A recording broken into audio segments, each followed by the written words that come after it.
اب شعیب صدیقی صاحب علیم خان صاحب کے گروپ کے ہیں، تو علیم خان صاحب شعیب صدیقی صاحب کے لیے ٹکٹ مانگ رہے ہیں نون لیگ کا کہ ان کو نون لیگ کا ٹکٹ دیا جائے، تو یہ ایک بہت بڑا پرابلم ہے مسلم لیگ نون کی سیاست کے لیے، ایک بہت بڑا آپ کہہ سکتے ہیں کہ ایک مسئلہ کھڑا ہو چکا ہے، اور نون لیگ اس کو کیسے فیس کر سکتی ہے، اس کو کیسے جو ہے وہ ان حالات کو کیسے بہتر کر سکتی ہے، یہ خود ایک کانٹروورسی کھڑی ہو چکی ہے۔ اور مسلم لیگ نون اگر اپنے پرانے اراکین کو ڈینائی کرتی ہے، ان کو ٹکٹ دینے سے انکاری ہوتی ہے، تو پھر ایک نیا مسئلہ یہ کھڑا ہو جائے گا کہ کیا یہ جو اراکین ہیں یہ اپنی آزاد حیثیت میں الیکشن لڑیں گے یا نون لیگ کے ٹکٹ پر لڑیں گے، کیونکہ اگر یہ آزاد حیثیت میں لڑتے ہیں تو کیا پھر نون لیگ ان کے مد مقابل اپنے امیدوار لائے گی یا ان کو بٹھائے گی؟ کیونکہ اگر ان کو مسلم لیگ نون کی جانب سے آزاد حیثیت سے ڈکلیئر کیا جاتا ہے تو پھر ایک اور بڑا جو بنیادی مسئلہ ہے وہ یہ کھڑا ہو جائے گا کہ اس وقت جو مسلم لیگ نون کے ٹکٹ کے لیے لابنگ کرنے کی بات ہو رہی ہے، اگر یہ نون لیگ کے ٹکٹ پر ان کے انتخابی نشان پر الیکشن نہیں لڑتے تو کیا پھر مسلم لیگ نون اپنے امیدواروں کو انتخابی میدان میں اتارے گی یا ان کے مقابلے میں بٹھا دے گی؟ یہ بھی ایک بہت بڑا سوال ہے۔ تو مسلم لیگ نون جو ہے وہ جی اس میں اختلافات بڑی شدت کے ساتھ بڑی تیزی کے ساتھ پیدا ہو چکے ہیں، اور مسلم لیگ نون یہ سمجھتی ہے کہ اگر اپنے اراکین کو بٹھایا گیا، اگر اپنے اراکین کو ڈینائی کیا گیا ٹکٹوں کے حوالے سے، تو پھر پارٹی کے اندر بہت بڑا ایک آپ کہہ سکتے ہیں کہ گروپ متحرک ہو جائے گا، پارٹی ٹوٹ پوٹ کا شکار ہو جائے گی، پارٹی کے اندر بغاوت ہو سکتی ہے، بڑے پیمانے پر بغاوت ہو سکتی ہے۔ اور اس حوالے سے فیصلہ میاں حمزہ شہباز صاحب وزیر اعلیٰ پنجاب، اس کے بعد وزیر اعظم شہباز شریف صاحب اور ان کے قائد مسلم لیگ نون نواز شریف صاحب کریں گے کہ وہ کس کو ٹکٹ دینے کے حقدار ہیں۔ اس حوالے سے جی مسلم لیگ نون کے لیے کوئی اچھی خبر نہیں ہے، وہ اس لیے کیونکہ وہ سمجھتے ہیں کہ اگر وہ اپنے اراکین کو ٹکٹ دیتے ہیں تو پھر یہ جو منحرف اراکین جنہوں نے حمزہ صاحب کو ووٹ دیا تھا، پھر انہوں نے جس حیثیت سے حمزہ صاحب کو ووٹ دیا، حمزہ صاحب پنجاب کے اندر اپنا جو ایک ووٹ بینک ہے اس کی جو اکثریت ہے وہ کھو دیں گے۔ اس حوالے سے کیونکہ جب انہوں نے حمزہ صاحب کو ووٹ دیا تو انہوں نے کمٹمنٹ کے ساتھ دیا، انہوں نے لائلٹی کے ساتھ دیا، انہوں نے حمزہ صاحب کے ساتھ وفاداری نبھائی، کسی حد تک نبھائی، تو اب پارٹی کو مسلم لیگ نون کو بھی ان کے ساتھ وفاداری نبھانا پڑے گی، کیونکہ اگر نون لیگ ان کو ڈینائی کرتی ہے ان منحرف اراکین کو تو یہ نون لیگ کی سیاست کے لیے کوئی اچھا پوائنٹ نہیں ہوگا، اور یہ عمران خان صاحب کی سیاست کے لیے ایک بہت بڑا ٹرننگ پوائنٹ بھی ہے۔ اور دوسری بات کہ نون لیگ کو اس میں بہت بڑا پرابلم جو درکار ہے وہ کیا ہے کہ نون لیگ ان اراکین کو ٹکٹ دے دیتی ہے، ان منحرف اراکین کو ٹکٹ دے دیتی ہے، لیکن یہ منحرف اراکین ٹکٹ لینے سے پہلے سوچیں گے کہ اس وقت جو ملکی حالات ہیں،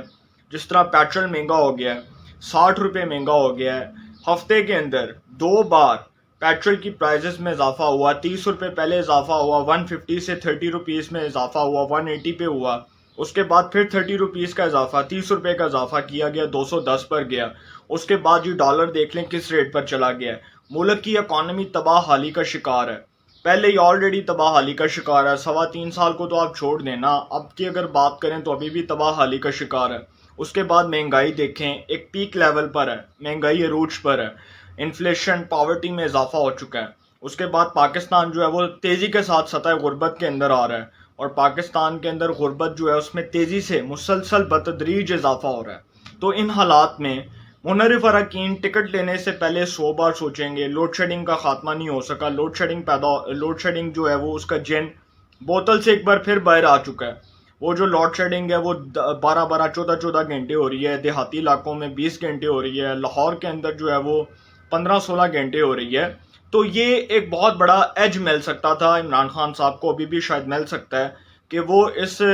جو ہے وہ معاملے کا فائدہ اٹھا کے انتخابی میدان میں مسلم لیگ نون کے ووٹ بینک کو ایک بہت بڑا ڈینٹ ڈال سکتے ہیں، اور وہ ڈال بھی سکتے ہیں، ڈیفینیٹلی ڈال سکتے ہیں، کیونکہ نون لیگ کی جو کارکردگی ہے، جو حکومت کی کارکردگی ہے، وہ اب تک کی جو کارکردگی ہے اس کے اوپر اگر بات کی جائے تو وہ کوئی اچھی یا کوئی خاطر خواہ اس میں کوئی کامیابی نہیں مل سکی حکومت کو۔ اس کے حوالے سے بھی نون لیگ کو سوچ بچار کرنی ہوگی، اور جو ان کا ووٹر ہے اب اس میں کس حد تک غصہ پایا جاتا ہے، مہنگائی دیکھ لیں، تو یہ چیزیں جو ہیں وہ ضمنی انتخابات میں مسلم لیگ نون کے ووٹ بینک کو ڈینٹ ڈال سکتی ہیں۔ اس میں کوئی شک نہیں ہے کہ یہ چیزیں مسلم لیگ نون کے ووٹ بینک کو متاثر کر سکتی ہیں، اس کے ووٹ بینک کو خراب کر سکتی ہیں، اور نون لیگ کو اس کے اوپر سوچ بچار کرنی ہوگی اور بڑا سوچ سمجھ کر فیصلہ کرنا ہوگا۔ دوسری بات کہ تحریک انصاف کے لیے کوئی بہت اچھی خبر نہیں ہے۔ تحریک انصاف کے لیے یہ اس لیے اچھی خبر نہیں ہے کہ الیکشن کمیشن آف پاکستان نے اس بات کا اعلان کر دیا ہے، یہ فیصلہ محفوظ فیصلہ سنا دیا ہے کہ وہ 5 ریزرو سیٹس، وہ 5 مخصوص نشستیں پنجاب اسمبلی کی، جس کے اوپر تحریک انصاف کہہ رہی تھی کہ جی نوٹیفیکیشن جاری کیا جائے، وہ notification election commission of Pakistan نے ضمنی انتخابات کے ریزلٹس آنے کے بعد جاری کرنے کا فیصلہ کر لیا۔ انہوں نے کہا کہ جب ضمنی انتخابات ہوں گے تو اس کے بعد یہ جو 20 سیٹوں پر ضمنی الیکشنز ہوں گے، دیکھا جائے گا کہ کس کا پلڑا بھاری ہے۔ اگر تحریک انصاف کا ہوگا تو وہ 5 سیٹیں مخصوص نشستیں جو ہیں وہ ان کو الاٹ کر دی جائیں گی 15-16 کے لحاظ سے جتنی بھی بنیں گی۔ اس کے بعد اگر وہ مسلم لیگ نون کو وہ مل جاتی ہیں 20 میں سے کوئی 15-16 نشستیں مل جاتی ہیں تو اس کے بعد ان کو مخصوص نشستیں الاٹ کر دی جائیں گی۔ تو یہ تحریک انصاف کا ایک مطالبہ تھا کہ فی الفور مخصوص نشستیں جو ہیں وہ الاٹ کی جائیں، جس میں ان کے 5 جو مخصوص ایم پی ایز تھے جو ریزرو سیٹس کے اوپر بنے تھے، ایم پی اے بنے تھے۔ اس حوالے سے تحریک انصاف کا یہ موقف تھا جس کو الیکشن کمیشن آف پاکستان نے مسترد کر دیا، یہ کہتے ہوئے کہ جب تک ضمنی الیکشنز کے ریزلٹس نہیں آتے تب تک مخصوص نشستیں جو ہیں اس کا نوٹیفیکیشن جاری نہیں ہو سکتا۔ اگر ہو جاتا، اگر وہ مخصوص نشستوں کا نوٹیفیکیشن جاری ہو جاتا تو پھر شاید حمزہ شہباز صاحب کی وزارت اعلیٰ خطرے میں پڑ جاتی اور ان کو اعتماد کا ووٹ لینا پڑتا، اس لحاظ سے کیونکہ اگر وہ 5 نشستیں تحریک انصاف کے حق میں آتی یا تحریک انصاف کے ساتھ یا ان کا پلڑا بھاری ہوتا وہ 5 نشستیں حاصل کر کے، تو حمزہ صاحب کے ڈیفینیٹلی ووٹ کم ہونے تھے، 2 سے 3 ووٹ، اور ان کو پھر اعتماد کا ووٹ لینا پڑنا تھا۔ اب چونکہ ضمنی انتخابات کے بعد یہ صورتحال واضح ہوگی اور ابھی بھی حمزہ شہباز صاحب جو ہیں ان کی کرسی ابھی 50-50 آپ کہہ سکتے ہیں کہ آدھی خطرے میں اور آدھی خطرے سے ٹل چکی ہے۔ اور اگر ضمنی الیکشنز کے ریزلٹس تحریک انصاف کے حق میں آتی ہیں اور تحریک انصاف وہ سیٹیں ریٹین کرنے میں کامیاب ہو جاتی ہے تو پھر حمزہ شہباز صاحب جو ہیں وہ ڈیفینیٹلی ان کو اعتماد کا ووٹ لینا پڑے گا۔ اور اگر حمزہ شہباز صاحب کے حق میں وہ فیصلہ آتا ہے 20 میں سے 14-15 نشستیں بھی تحریک انصاف نہیں حاصل کر سکتی اور مسلم لیگ نون ضمنی انتخابات میں وہ ان سیٹس کے اوپر